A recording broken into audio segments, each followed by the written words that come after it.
accusations that Joe Biden cheated on his wife with a porn star after his son was born. And there's actually a paper trail showing he paid the sex worker $130,000 to keep quiet about it. Well, who did that? Joe Biden. And he was making, I think, less than $100,000 a year at that time as a congressman. A senator. Now, how does he do that? You tell me. Would you vote for someone that? Of course not. Okay. So Trump did do that. Trump had a fling with Stormy Daniels. And paid her $130,000. Hush money, yes. And you're voting for him. I am. My father had affairs too, and I still respect him. How do you feel about Joe Biden using his bone spurs to dodge the Vietnam draft? Joe Biden has a problem. He isn't an American. He isn't a patriot. I'm sorry. I asked you, I said Biden and I meant Trump. So those were things that. Oh, Trump? Trump, yes. Can I ask you the question again with the right name? I'm so sorry. How do you feel about Donald Trump using his bone spurs to dodge the Vietnam draft? My brother-in-law had flat feet. I'm sure you cannot go into a military zone, a Vietnam zone, or any of the other zones with bad feet. Sure. You just can't do the job. I agree. And it actually impacts the other soldiers, puts them in danger. Yeah. So no. The flat feet part got me. These people are absolute. It's a cult. It's an absolute cult. You see how they flipped it? It's an absolute. Good morning and welcome to the National Newspaper Publishers Association's Let It Be Known. And that's just gold. It's gold. Donald Trump can't make his bond to stave off collections in New York. And AG Tish James says, you know what? There's something called Trump Tower. There's something called Mar-a-Lago. I'm coming for it. So we're going to see what happens. The old billionaire, they can't pay the bills. Also, the Kentucky House voted to choke off funding for diversity, equity, and inclusion offices at public universities following an impassioned debate that had a GOP lawmaker dismissing DEI efforts as a failure, and Democrats defended them as pillars of support for students from underrepresented groups. Just another state that is attacked and dismantled DE&I. We'll talk about that this morning. And Biden ads are targeting Black people, and they begin tomorrow. So look out for some ads from the Biden campaign directly toward Black folks. We will have more information on that. And a Georgia doctor who was sued by a couple who accused him of posting their decapitated newborn baby on social media has been found liable in court. His excuse is just terrible. And a new Off-Broadway play explores the Dred Scott decision and what the ancestors of Dred Scott and Justice Taney might be doing today. It's a really interesting concept. It runs through the end of the month. We'll tell you more about that. So if you're in and around New York or planning to visit New York before or by the end of this month, might be something to check out.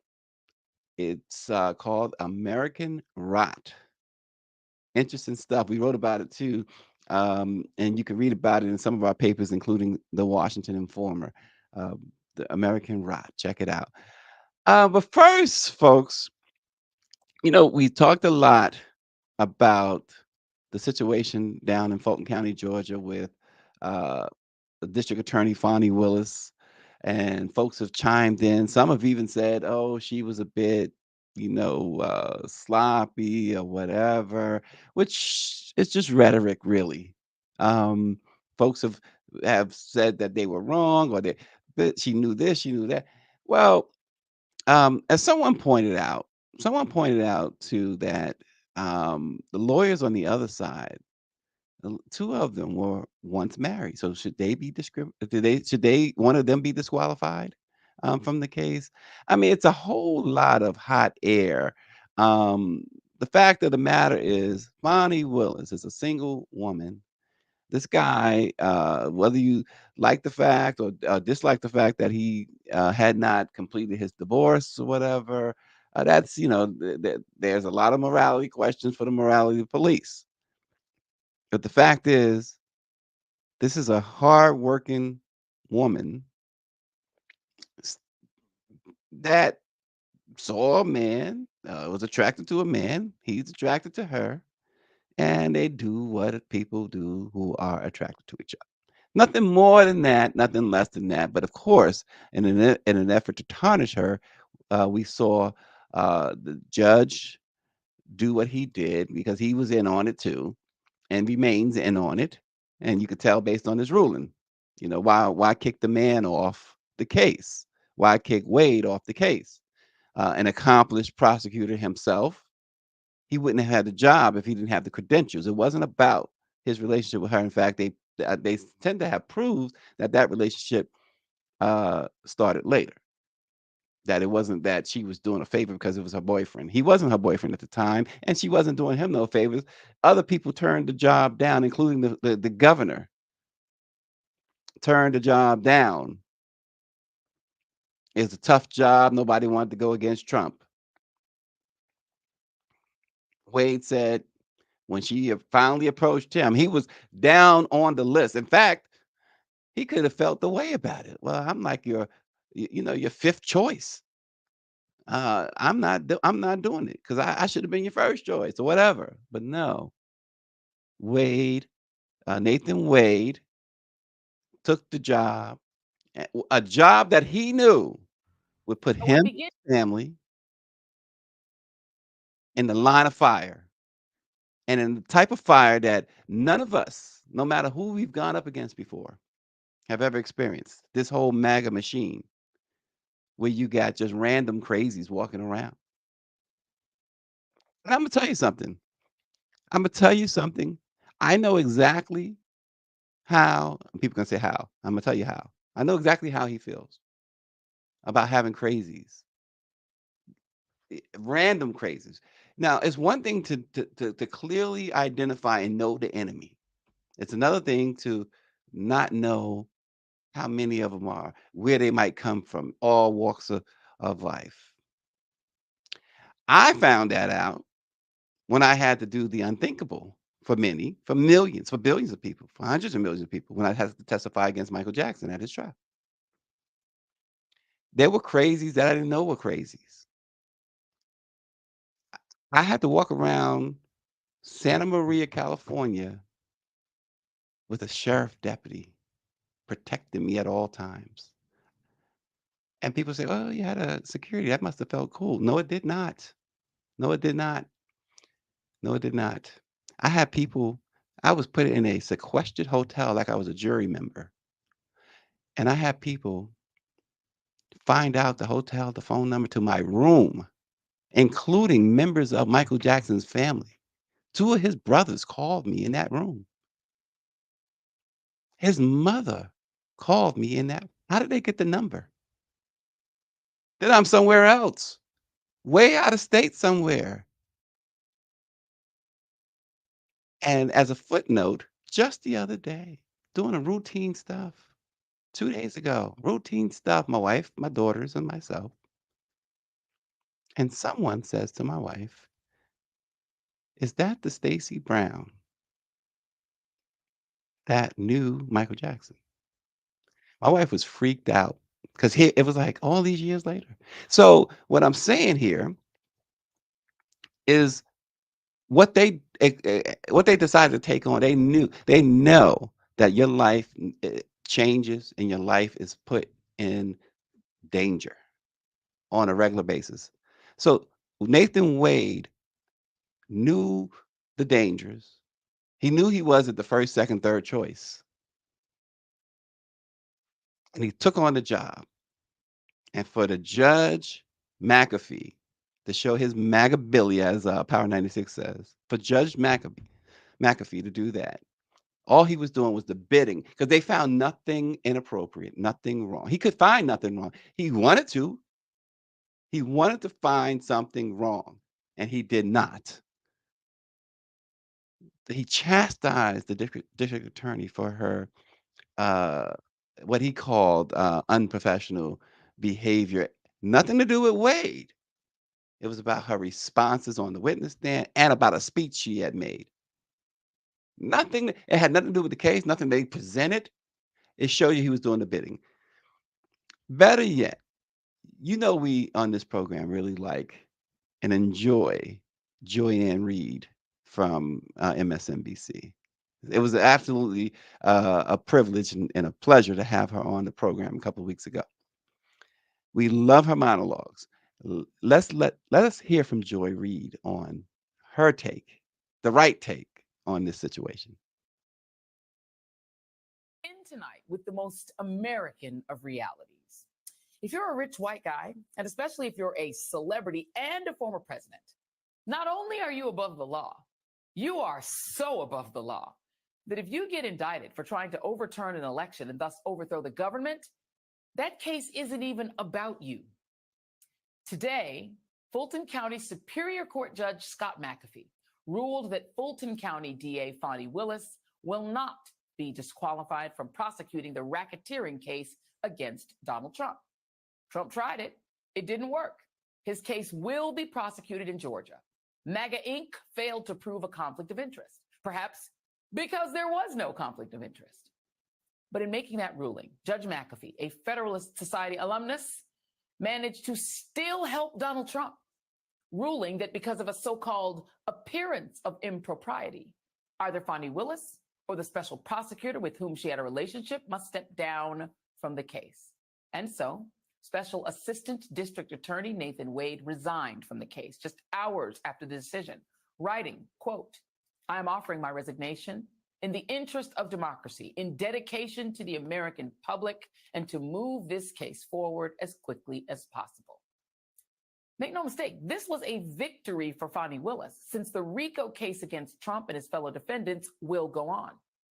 But the judge's decision also came with a strong rebuke of Willis's, quote, lapse in judgment. And this is where we need to pause. Fani Willis's lapse in judgment? Defense attorneys argue that Willis should have been removed from the case because of her relationship with Wade, with whom she hired in November of 2021. But let's remember what this case is actually about. Willis has charged Trump and 18 co-defendants with racketeering for their alleged actions in trying to overturn the 2020 election. 4 have taken guilty pleas. But today, what we got to do in America was ask questions about Willis and Wade, when their romantic relationship began, where they traveled, and how much they paid for dinner, and about the woman prosecutors alleged had bad judgment. We're talking about everybody except the guy who tried to overthrow the government, the guy who in a taped call vaguely threatened Georgia's Republican Secretary of State and pressured him to steal an election. All I want to do is this. I just want to find 11,780 votes, which is one more than we have, because we won the state. It's a bizarre world. Bizarre, yet predictable. Trump is either the luckiest guy in the world, or this country was built for rich men like him to thrive. Two things can be true.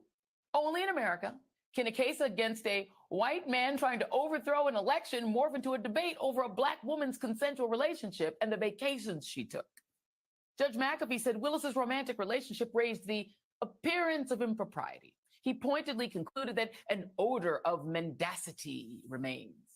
He also described Willis's January speech before an historic black church in Atlanta as legally improper because she accused her critics of playing the race card by questioning her right to appoint Wade.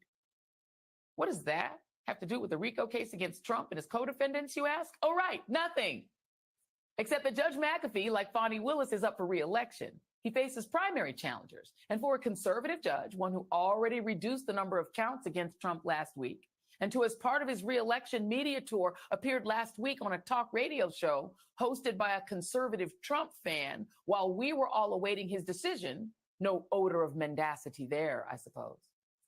I mean, if you can't give Trump an outright win by throwing out the case, since the law gives you no reason to do that, what better way to still be helpful than to give Trump and his right-wing media friends some talking points? I mean, he couldn't find anything unlawful about Fani Willis and her consensual relationship, so instead, he festooned his decision with gratuitous critiques of her behavior, tone policing her attitude and level of black lady sassiness, uppityness, you might say. Certainly helpful for his political future, and certainly helpful for Trump and the right-wing slime machine, who can continue to try to make this case about Fani Willis. If I'm being honest, it's giving special counsel Robert Hur, the self-declared Republican prosecutor who threw in gratuitous personal critiques of President Biden's memory and age like an amateur neurologist, while explaining his decision not to prosecute him for keeping classified documents.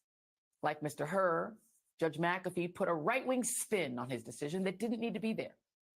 And it rose like a delicious foam for the MAGA cult to devour. Today, America is breathlessly debating Fani Willis, and not the adjudicated sexual abuser who defrauded banks and insurers, stole classified information and hid them in his bathroom and under his bed, and who is dogged by $500 million in legal debt that his brokest voters will pay for him, and who still, despite all of that, faces zero accountability in America, clearly, which was built for men like him. The man who long ago said this about sexually abusing women, but which also seems to apply to every other criminal thing that he has done.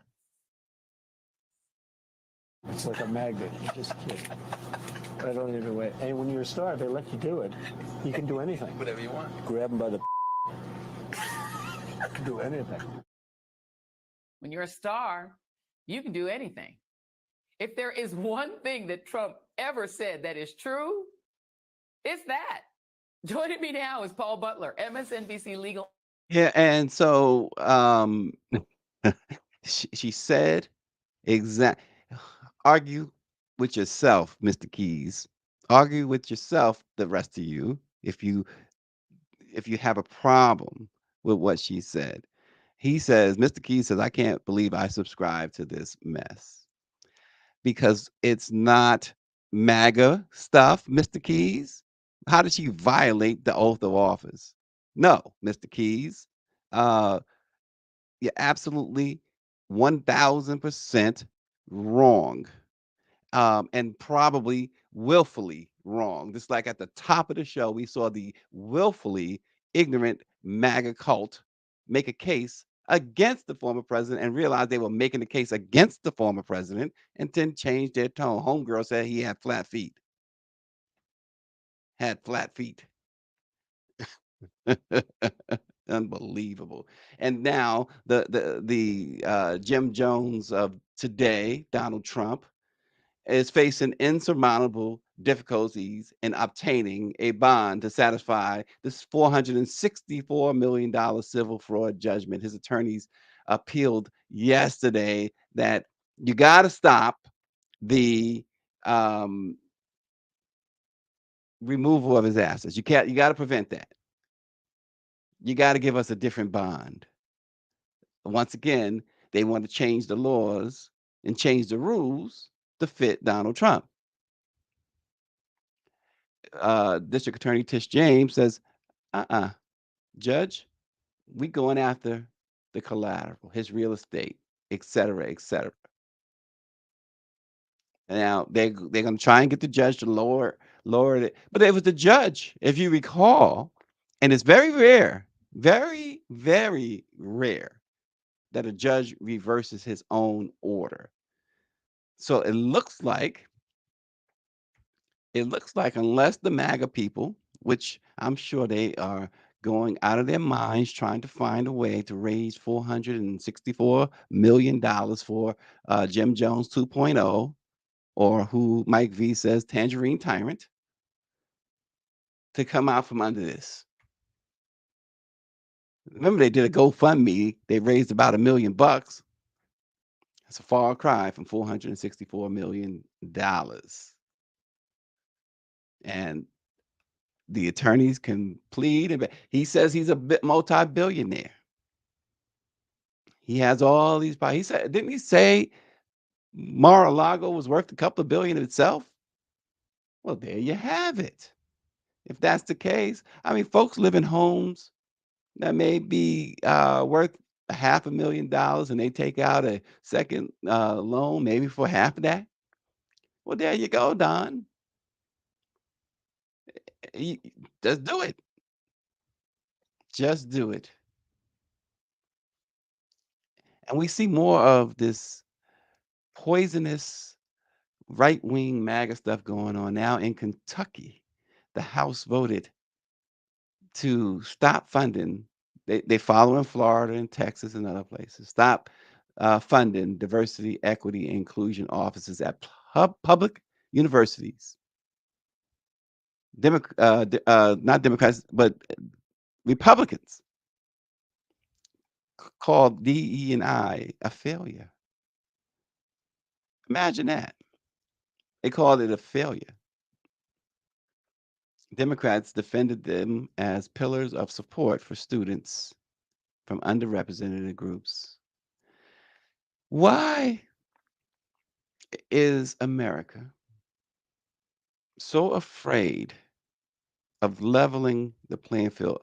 In other words, why are you so afraid? Just you come to a fight, a gunfight, and you only want black folks and Hispanic folks to bring switchblades while you have Uzis. Why are you so afraid to give us the same ammunition? Why are you so afraid that when a black woman or a black man or a Latino man or a Latino woman walk into corporate America and have the same credentials as you, why are you so afraid that they're going to get that job over you? Why are you so afraid with all things being equal, they're going to get, and that's why you're afraid. I'm answering my own question, right? Because with all things being equal, they are going to get that job over you because they're going to be better at interviewing, better at articulating what is their vision.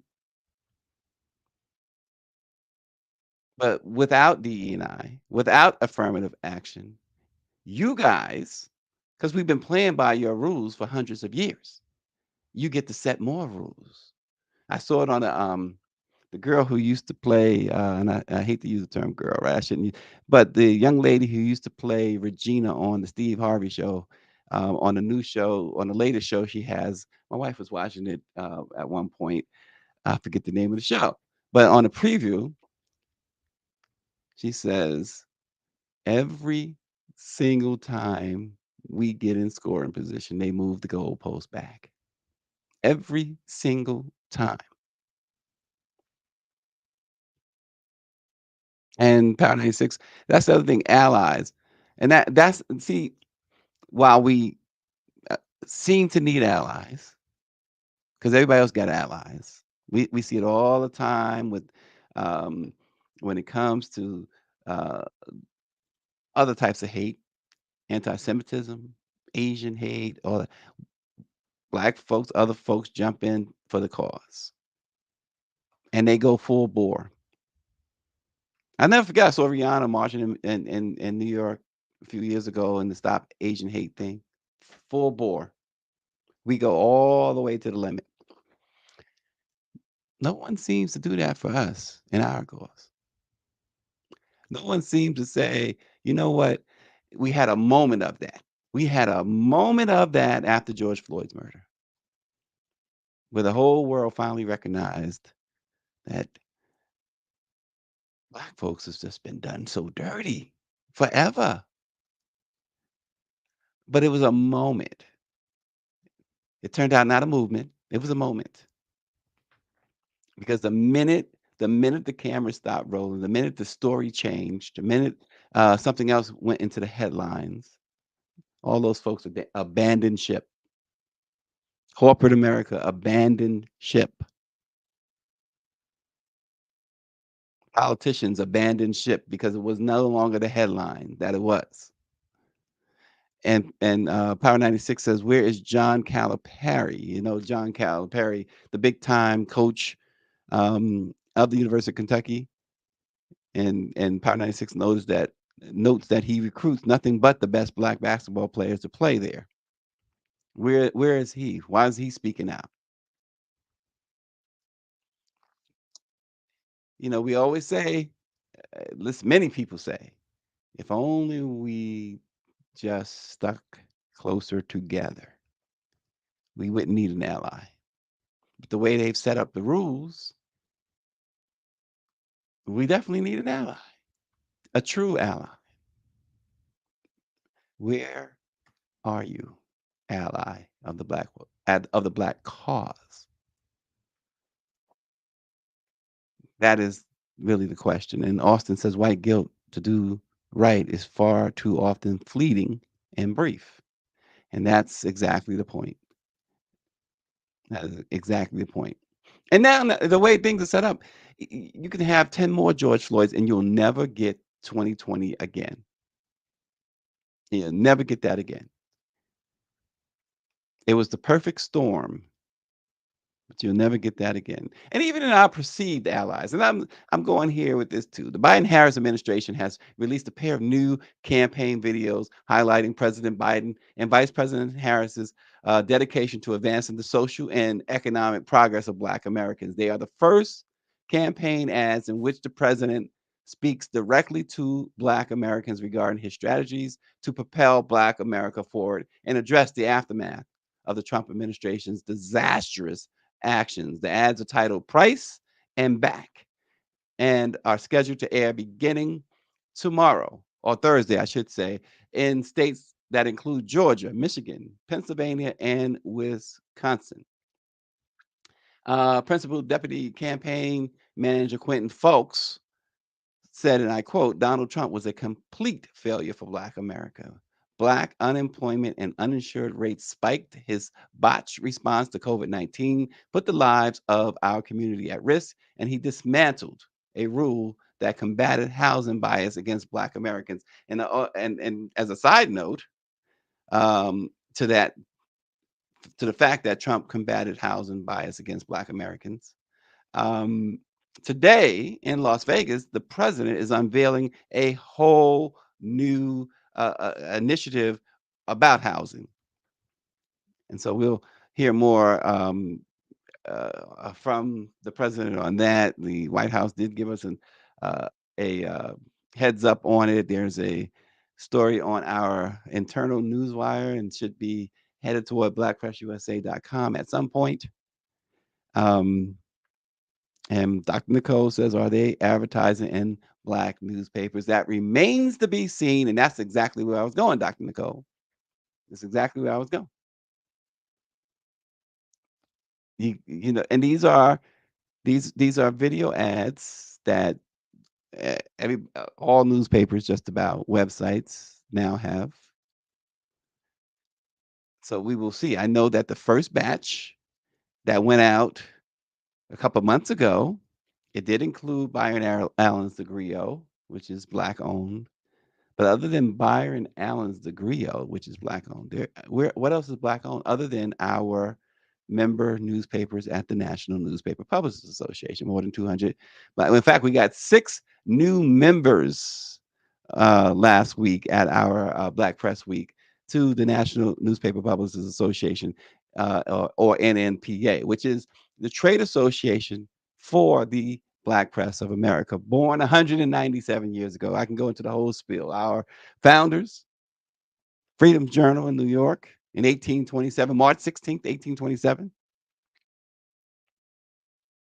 And here we are, 197 years in, the trusted voice of Black America, because it comes from, it's Black, it's authentically Black owned. It's run by Black people and operated by Black people, owned by Black people. And no, and I did check last night with our advertising executive, and no, the Biden campaign has not. And it's a shame because I talk about 2020. Well, it was 2020 when Biden was running for president. It was 2020. We were in Charleston, South Carolina, almost to the day. I mean, it was February 26, 2020. Myself, Dr. Chavis, and a whole contingent of publishers from the Black Press of America, NNPA, sat down with then candidate Biden in South Carolina Charleston. And at that point, the Biden campaign was lagging behind Bernie Sanders, even behind Michael Bloomberg at the time. There was talk that the Biden campaign, there was a talk that the Biden campaign might be folding its tents if things didn't go right in South Carolina. So what did the campaign do? Cedric Richmond was there as well. And what did the campaign do? They answered the call of the black press. They sat down with us. We did a live stream of that discussion. I wrote about it as well. Dr. Chavis led the discussion. It invigorated the the Biden campaign at the time. He hadn't selected Harris at the time as vice president. It invigorated them so much so that later that day, the kingmaker, James Clyburn, South Carolina congressman, whispered in Joe Biden's ear, "Now, Joe, what will put you over the top? Go out there on that stage. You done talk to the black press. I'm about to endorse you. Go out there on that stage and promise that you are going to nominate the first black woman to the Supreme Court." Campaign advisors told Biden, "No, not a good idea, not a good idea." Clyburn said, "The campaign is on the line." Biden went out on that stage and said, I will be the first to nominate a black woman to the Supreme Court." Biden's campaign never looked back. They swept through South Carolina. They swept through the rest of the delegates. They became the nominee. And of course, handily won the White House with over 81 million votes. Yet, Dr. Nicole, I have not heard and have not been able to confirm in any way, shape, or form. And again, I did speak to the guy who would know last night. There's no check to the black press. There's all pomp and circumstances. The president has constantly mentioned how much the black press has meant to him, not only uh, during his professional life, but even as a child growing up in Wilmington, Delaware, and Scranton, Pennsylvania, around black folks, particularly Wilmington, Delaware. He tells the story often about how, like we tell the story in New York, how the Amsterdam News had to be on our table along with any other paper. He tells the story of how his folks made him read the black press. And I mean, he'll tell you about eating ribs with black folks and et cetera, collard greens. And it's all true. He still does it. A couple of years ago at the White House Correspondents Association dinner in front of a global audience on C-SPAN and other news outlets, not to mention the few thousand in the room there, other media in the room, mostly other media. He heralded the black press. He talked fervently about those two black women from the 1940s and 50s who was members of the NMPA, Chicago Defender. And last year, he did this almost the same thing. He constantly talks up the black press. There's an old saying, y'all know it, put your money where your mouth is. And that's where we should leave it, right there. Biden campaign. The administration, the everyone who works for him, pretty much everyone who works for the administration has demonstrated a kinship, a respect, and an appreciation for the black press. The campaign because they're two different animals. They're two different things. The campaign has little to do with the administration based on the Hatch Act. You can't mix the two. So there are different people in the campaign, but I will tell you who's in the campaign. There are two of the big decision makers are African Americans.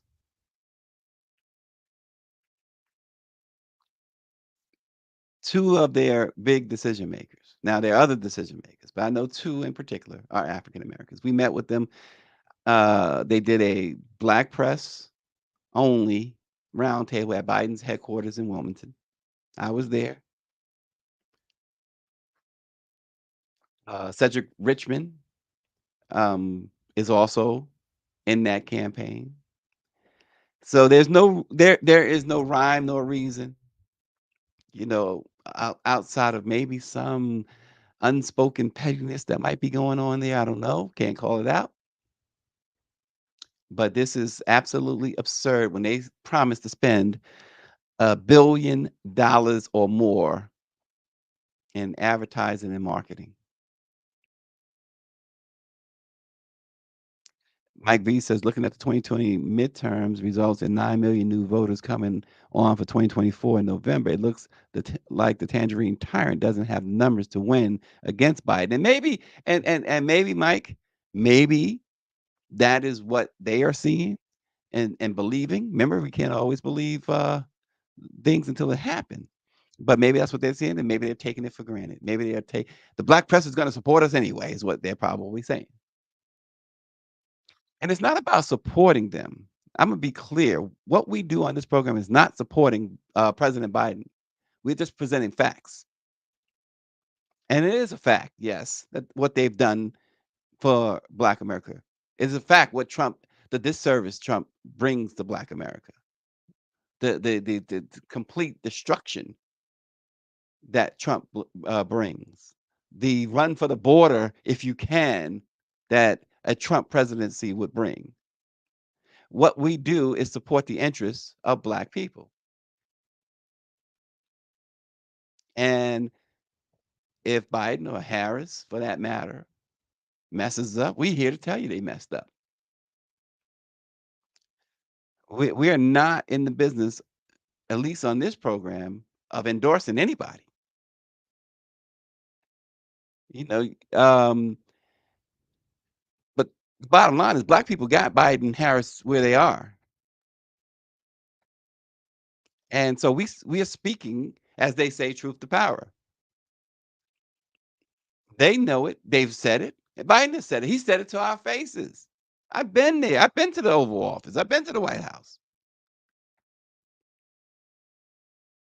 Without you, he said, I wouldn't be sitting here in this position. I wouldn't be president.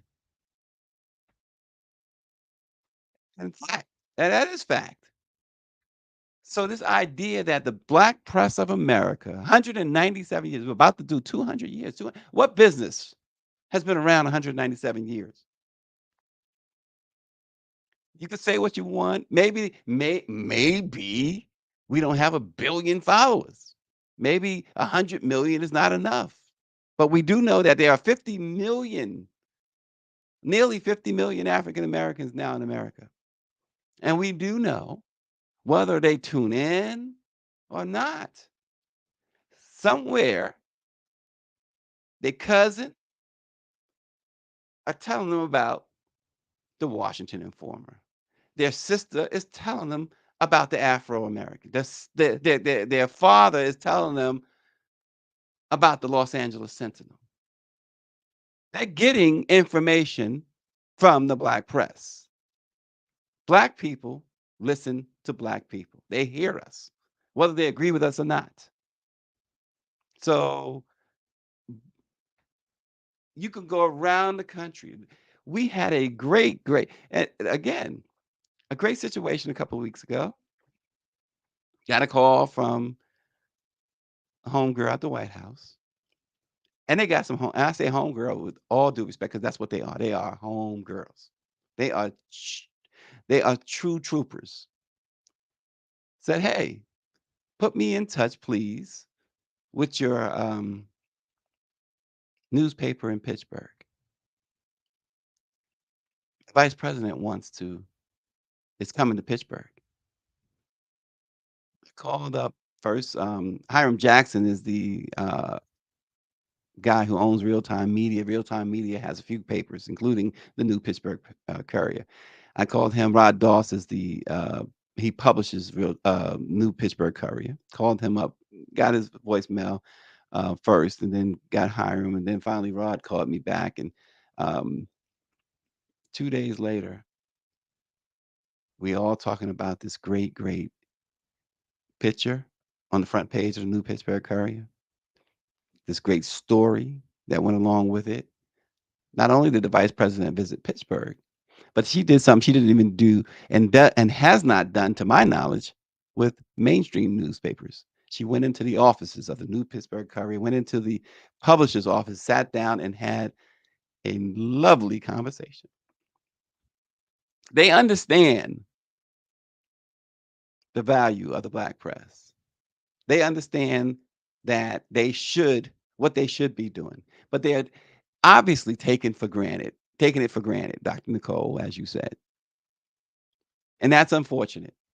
That's unfortunate because in this type of race that you're in this type of situation where the president says the soul of America is at stake, where others say democracy is at stake, it is unthinkable that you would take any perceived advantage that you might have for granted. And that is what the Biden-Harris administration sees in the Black press. That's the bottom line, a perceived advantage. They're going to boost us up whether we give them $1 in advertising or not. That is the problem in NPA. That is the problem, Black press. And I'm not saying we should change that because we're a news organization here. The NPA is a trade association, but we do news. But that is the problem. Folks do that all the time. When they feel, oh, I got that one. Let me go after this one. And just neglect. That's why people cheat on their spouses. That's why they cheat on their spouses. They feel all comfortable. Oh, I got her. I got him. That dude, that girl, she look good. Take it for granted. You take it for granted. Next thing you know, you go over there and mess with him or her.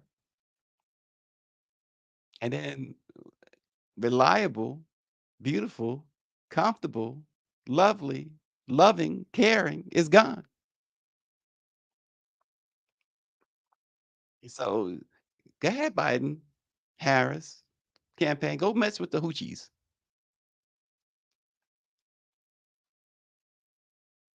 Mess around, find out. Mess around and find out. In Georgia, a Georgia doctor who was sued by a couple who accused him of posting their decapitated newborn baby on social media has been found liable in court. Dr. Jackson Gates and his business, Medical Diagnostic Choices, were sued in civil court by Jessica Ross and Travion Isaiah Taylor Sr.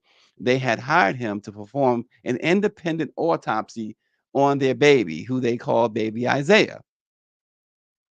The baby died during delivery in July of 2023, after which Gates posted graphic and grisly videos of the autopsy on social media without the parents' knowledge or consent. So a Fulton County judge granted a default judgment against Gates and his business because they failed to respond to the civil suit. They were found liable of intentional infliction of emotional distress, invasion of privacy, and fraud. Now, a bench trial is going to determine the amount of damages owed to the parents. Gates, instead of showing up at court, called up the local NBC News affiliate and told them that what he did was not a violation of the HIPAA laws. He said the HIPAA clause states that as a physician, I am within my capability of letting the public know when there's safety issue in healthcare. This baby was murdered, he said, adding, no one would have known about the case had he not spoken up. He says, I have not violated HIPAA. It is not required by a physician to get consent to report a crime or some sort of health issue to the public. He goes on to say, I've been doing this for 15 years, publishing my autopsy cases to explain to the public the victimization of those persons who have died.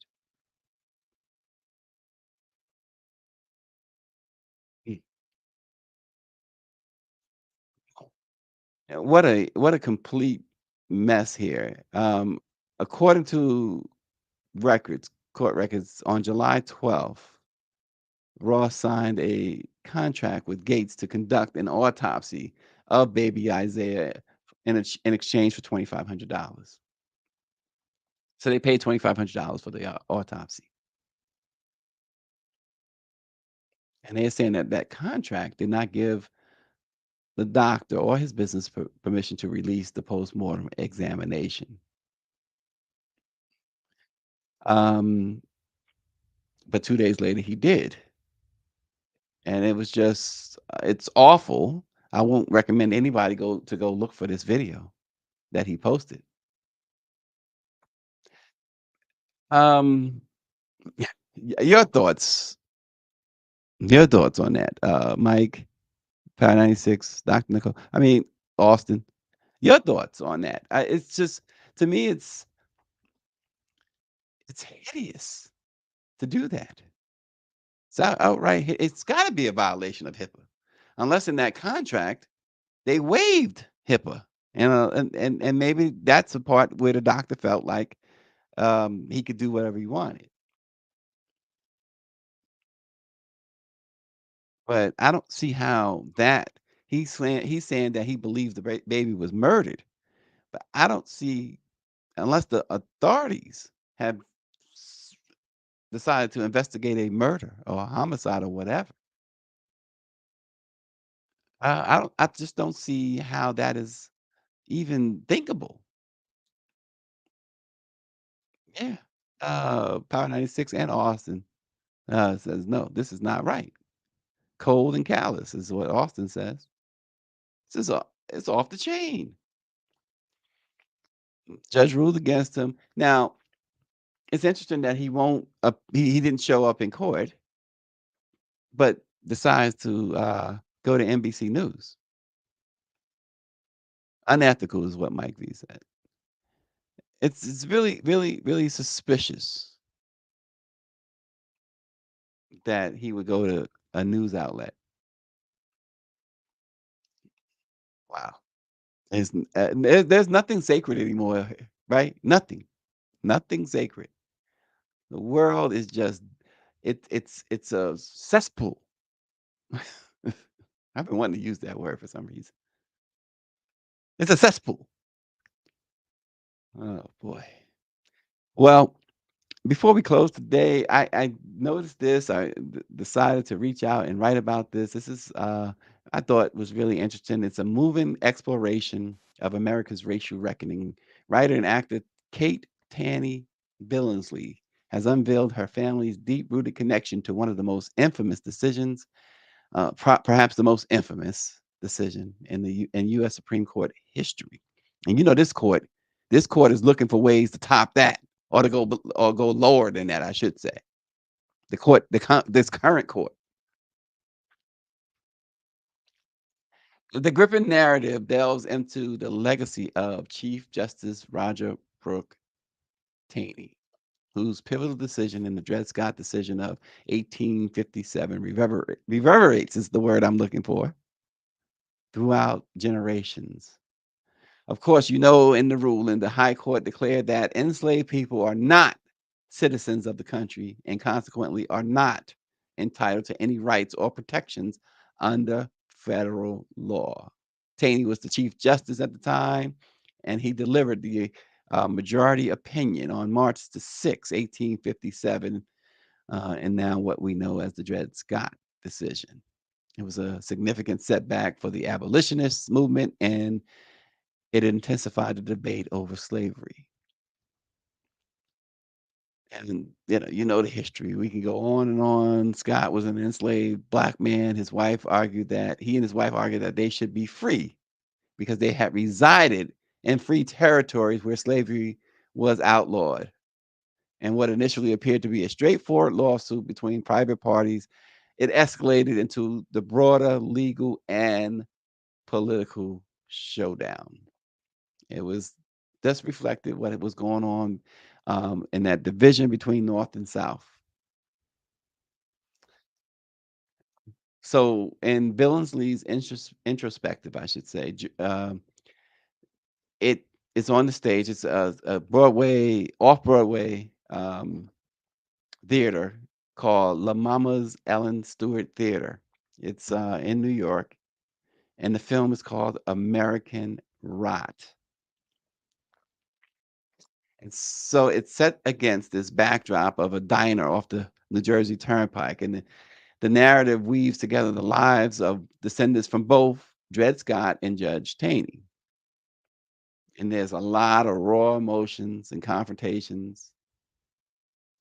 And so she says, I inherited this generational trauma in the family.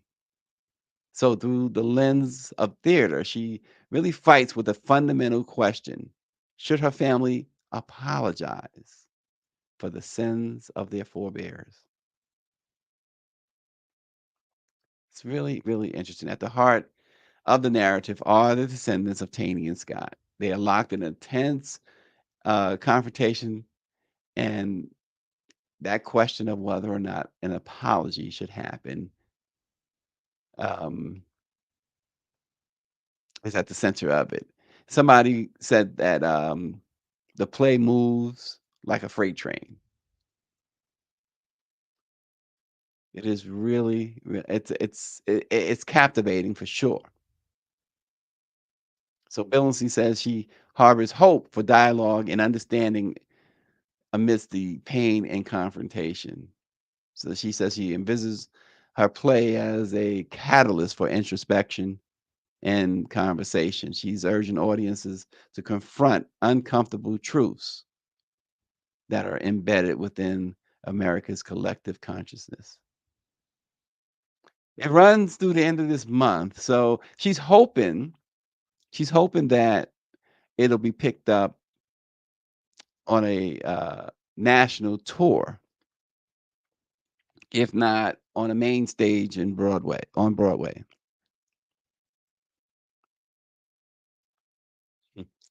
Power 96 says Taney's descendants own the Clarence Thomas's, Tim Scott, and Candace Owens of the world. I guess that's true.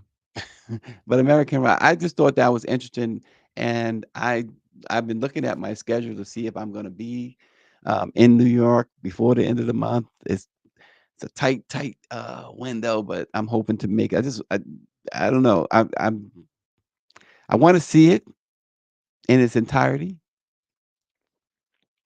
but I know that it's not going to. I just have a feeling that it's just not going to be. I'm not going to be satisfied with how it ends or how the outcome and all that stuff. Just not going to be satisfied. So that is American Rot. So if you're in New York, I mean, I still think that it might be worth uh, everything I've been able to surmise from it. I think it might be worth your while if you go check out American Rot. This place is rotten. This is rotten, rotten to the core. Anyway, listen, thank you all so much for your participation as always. And you know what I'm gonna say? Go to YouTube and subscribe. LIBK News. Subscribe, and we will see you again with headlines for Wednesday morning and more on Let It Be Known. See you tomorrow. What is our cause today in the upcoming national elections here in the United States? What is our call today in the face of those in power who are taking every legislative and judicial step to distort and even to deny our history, purpose, and mission? What is our cause today? Come on, somebody. Tell me, what is our cause today? Without fear and intimidation, what is our cause today? The state of the Black church today has to answer that question.